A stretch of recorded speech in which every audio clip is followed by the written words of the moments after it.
Scott Lloyd was the former head of the Office of Refugee Resettlement in the Trump administration. And he's been making news recently because it turns out that he was keeping track of young migrant girls and their menstruation. And he was doing this because he is a religious zealot who is against reproductive rights and reproductive choice. Let's take a look at the video. Isn't it true that you tracked the menstrual cycles of young girls, young women in your custody? That's not an accurate characterization of what occurred. I'm not sure what exactly you're referring to. I believe in a deposition you actually admitted to that. So you're now saying you did not track the menstrual cycles, or you did not have your staff track the menstrual cycles? The best...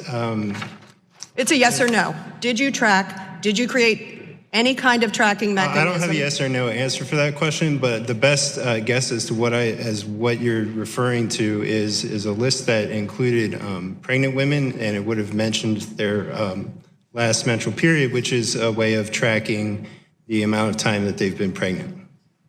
So you are now denying that you tracked the menstrual cycles of young women in your custody. You're denying that. I am denying that I tracked menstrual cycles of women in my custody. We'll be able to compare your deposition. Okay.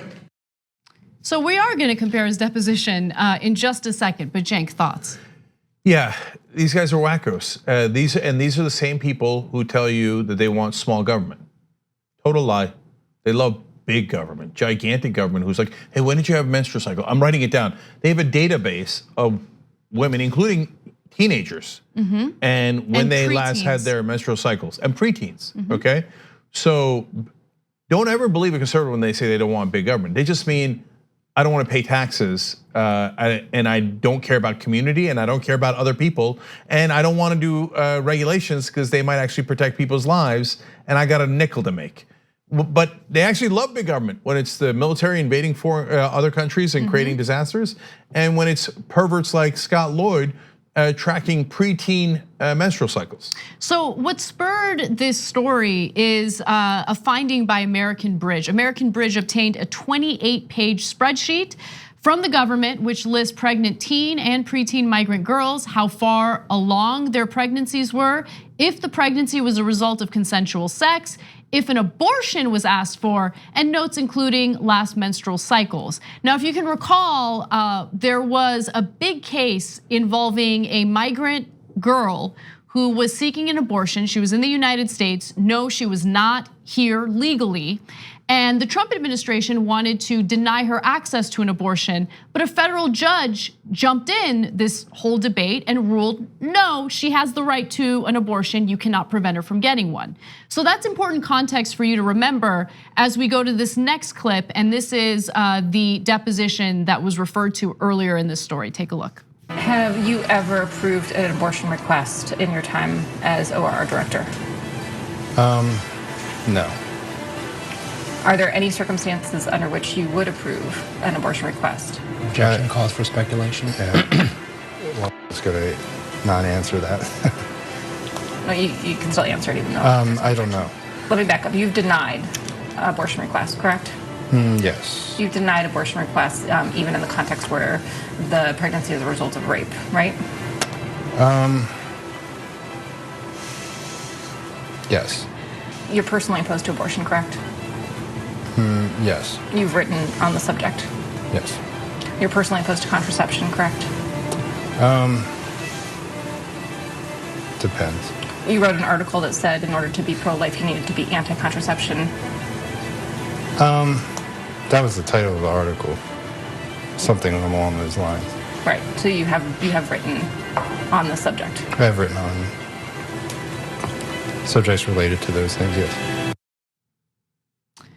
So when it comes to that spreadsheet that he was keeping track of, there were some young girls who had requested abortions, and I want to give you the details on what happened, especially in relation to that federal judge's ruling on abortions for migrant girls. Instead of providing pregnant minors with options, Lloyd and his staff pushed them to get anti-abortion counseling.